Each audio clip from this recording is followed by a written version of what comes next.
Hey, it's Pod in what's Pod in the City? And today we're talking about how Anne Just Like That ruined Charlotte York. And honestly, it's a travesty as anyone for goodness. Let's just Hi, Amanda. She looks so pretty. Hi. She looks so pretty in that picture with the band in her hair. And is that what she says? I'm worth $1 million. Is that one? No, I don't think that's what I was gonna say. Isn't this around either the divorcing time? It also reminds me of like the time when she kisses the gardener. Guys, first of all, hi, it's Pod in the City. If you're watching us on YouTube, we just got serious here. Hit subscribe, hit like, leave a comment, put share, copy link. Hi.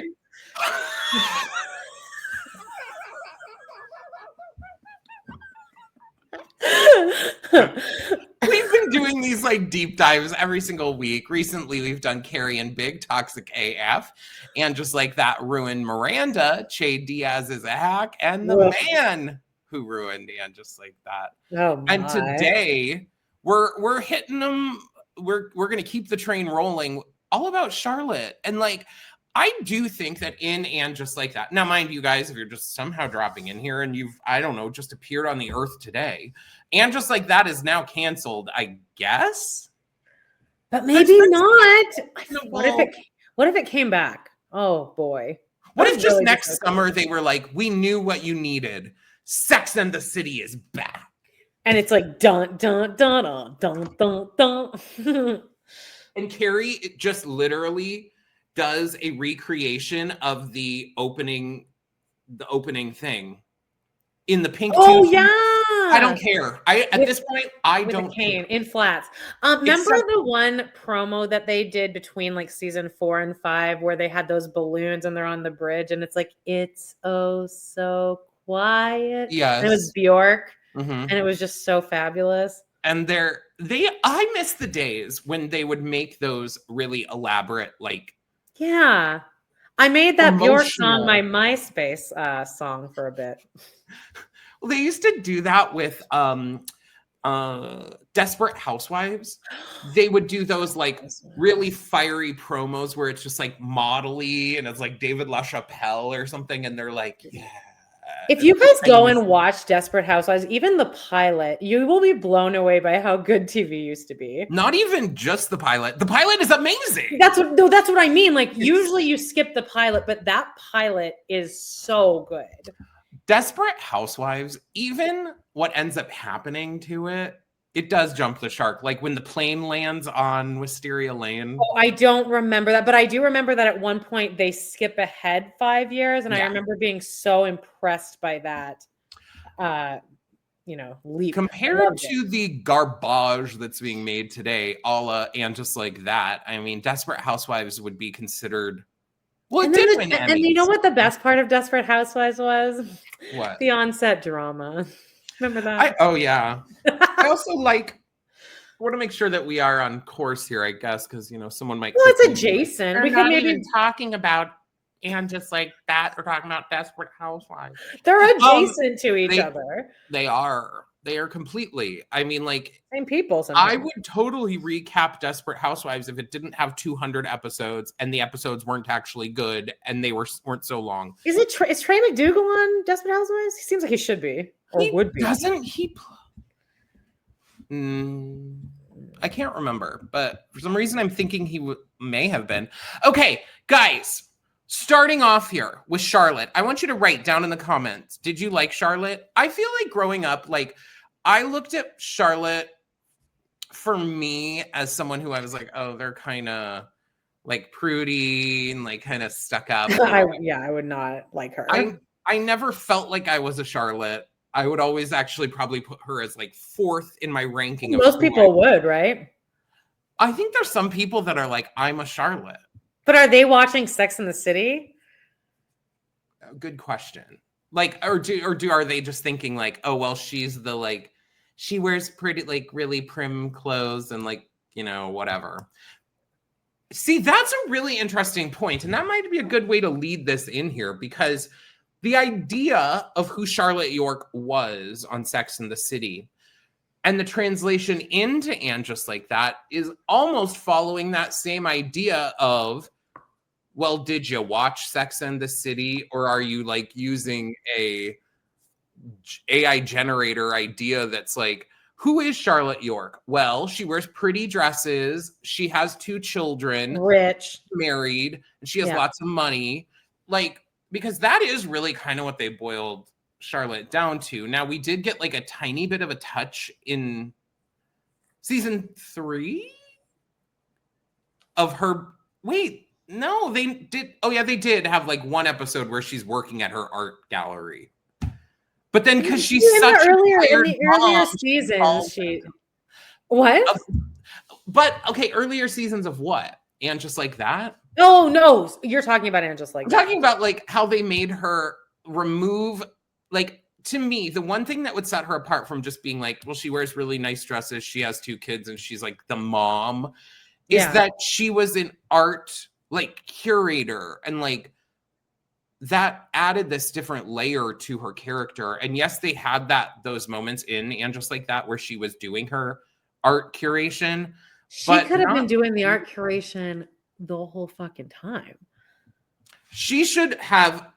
Okay, I don't want to get into that yet, but have a nanny you work part-time.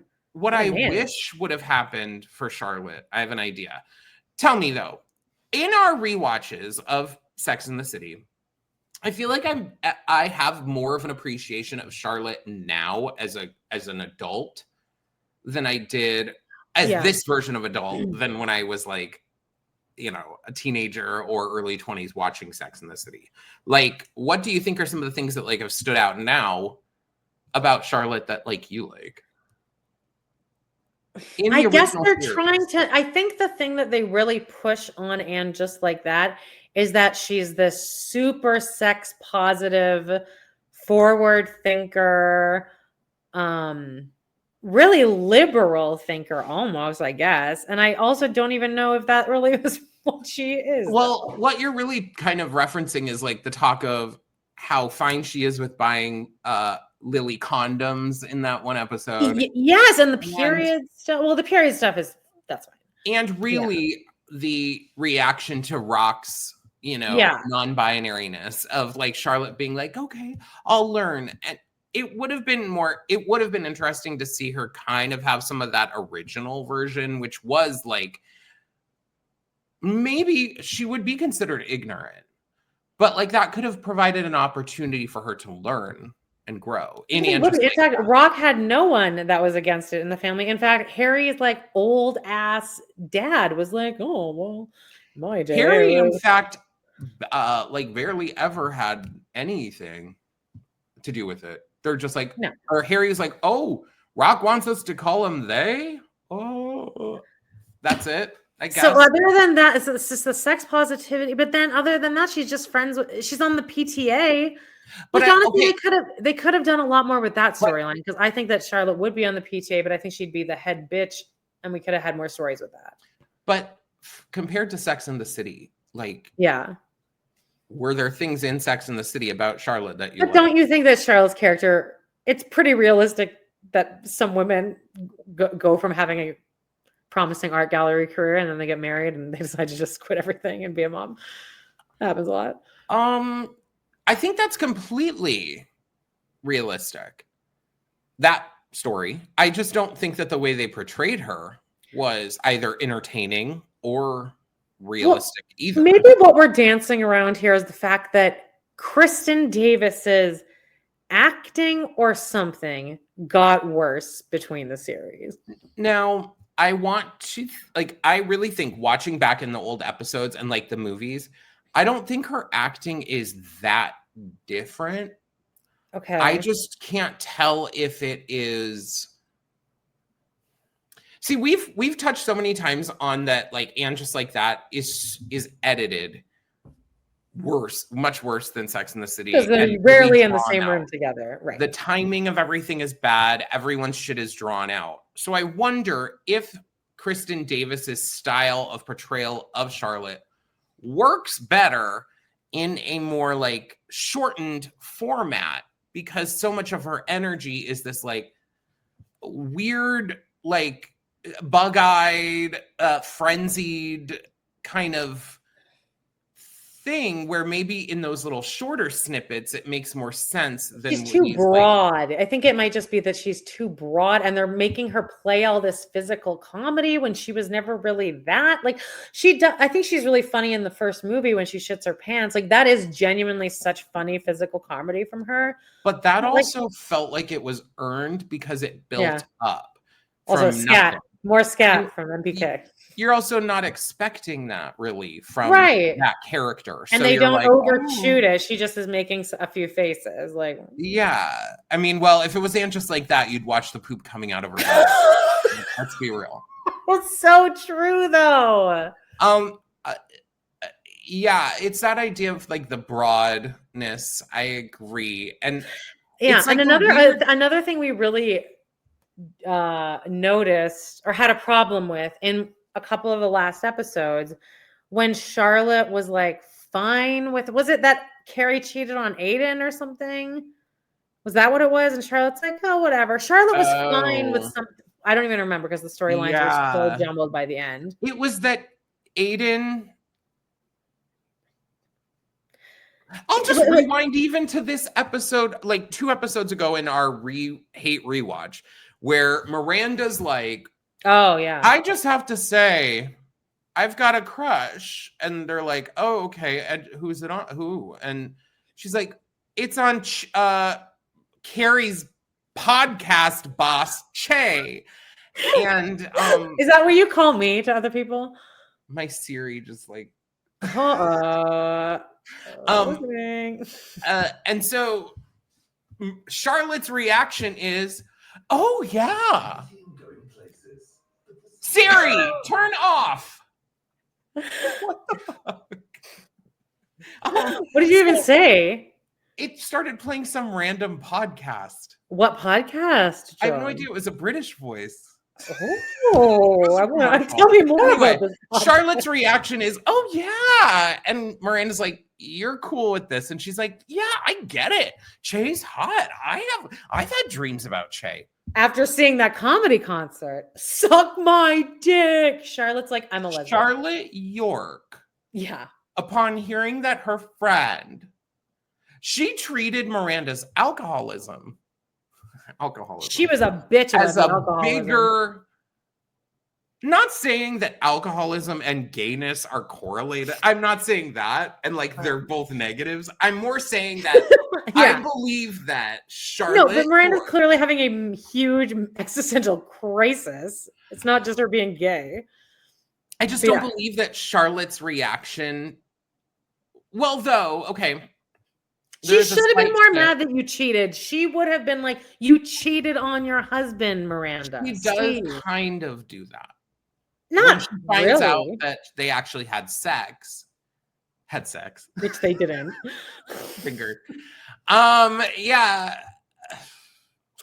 I think that the biggest problem is in And Just Like That and with Charlotte and Kristen Davis is there is something about her acting portrayal that almost feels like she's doing a layered performance, that her acting is trying to cover up like who she is as a character. Like the way that I gave some credit to them, like maybe Cynthia Nixon was acting annoying because she was trying to portray like an alcoholic. Yeah, or drunk. Yeah, for sure. But then I don't think it was. Portrayal almost comes off as like, I'm trying to hide my not so perfect life underneath or something. But then they never explored that. That would have been great. Agreed. And that's why I'm giving false credit here where it's not deserved. I want to look at it and think it's a layered, nuanced performance where I'm like, you know what?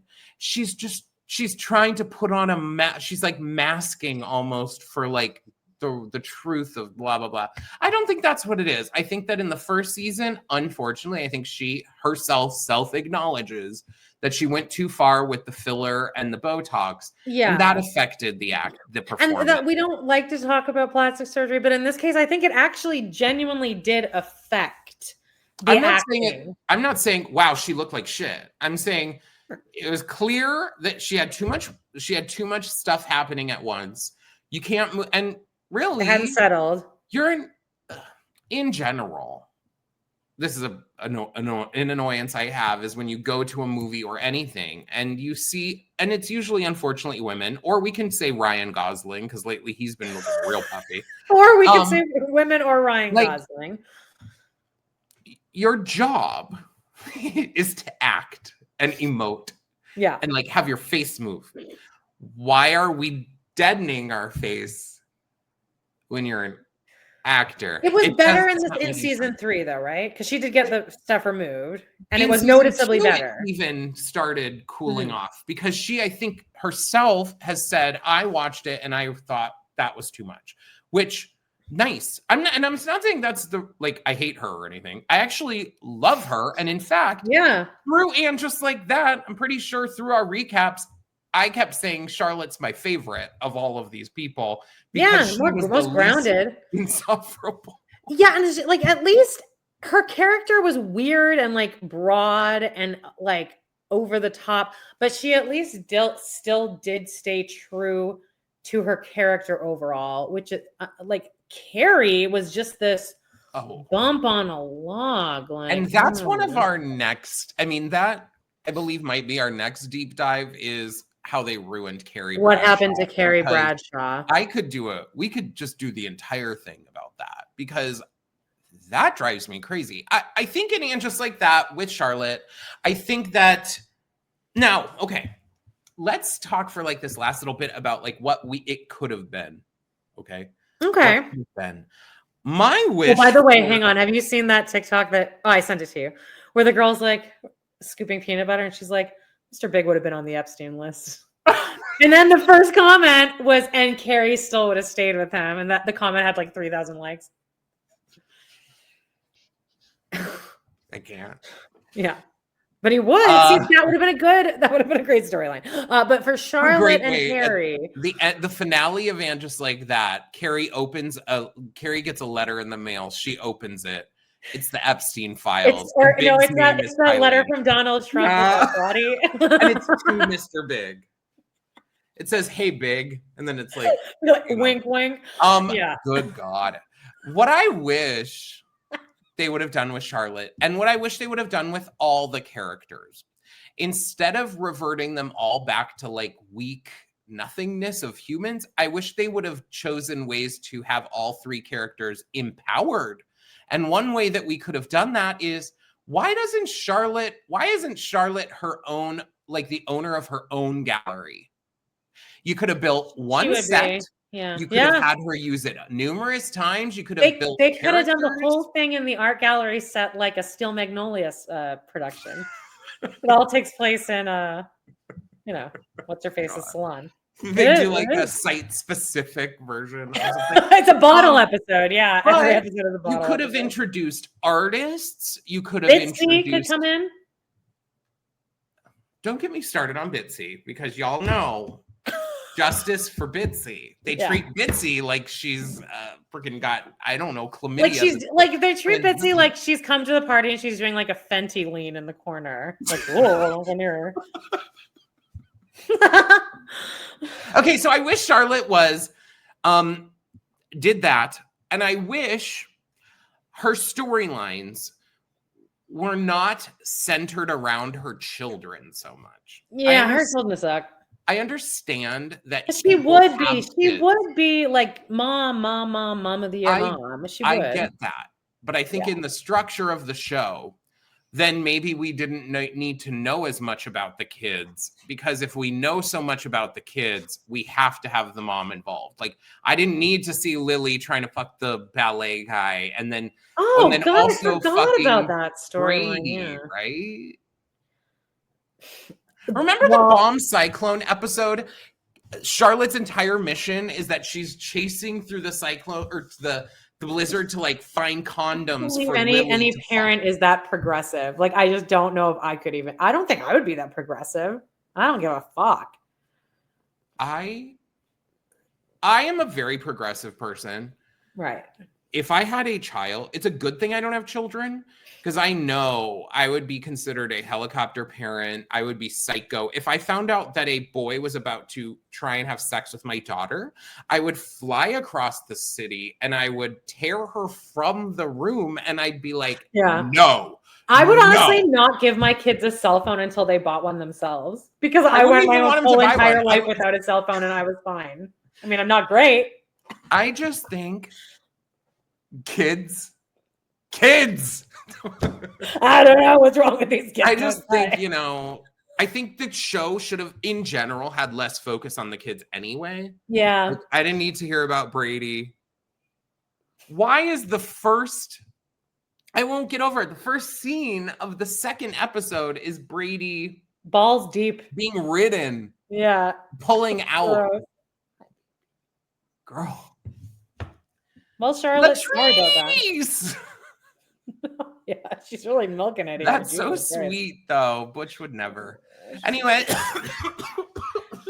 Great. Nice, clean audio. Butch sent a hairball to me. She's fucking my shit up. Anyway. Lastly, to close this out, they should have had Brady and Lily have a baby together at the end of this. Should have been Lily. Crazy. They should have also jumped on that opportunity to have a Trey three episode arc, like, which we found out they would be rich with plot. If Trey, because that is like the first love of her life, and they could have worked out, if just a mild sliding doors situation. I think they could have worked out easily. They love each other so much. They could and should have had them. And then Harry's all like, "Well, what the fuck? Like, I can't compete with this fucking guy." See, I'm obsessed with people. Like, I need them to kiss at some point or have sex too. I don't care. I need. Why did never one of these women actually just cheat in the series? Like LTW and Marion, I won't get over it. Anyway, guys, there we go. That's it. Thanks, guys. We're about to jump over to our Patreon. If you want to jump over to our Patreon and ride it, patreon.com/podandthecity. $6 a month. You ad-free early access to all of our episodes, and you get like extra stuff, including Pillow Talk Live, which we're doing in 8 minutes. So hopefully someone will show up. We love you guys so much. Hit subscribe, hit like, hit share, add some comments, all that stuff. Let us know. Are you a Charlotte? If you're not, leave a comment too, because I don't want that to be the problem. Let us know what you guys think, and how do you think it should have turned out? What could they have done to her? And yeah, just we love you. Have a great week. Bye.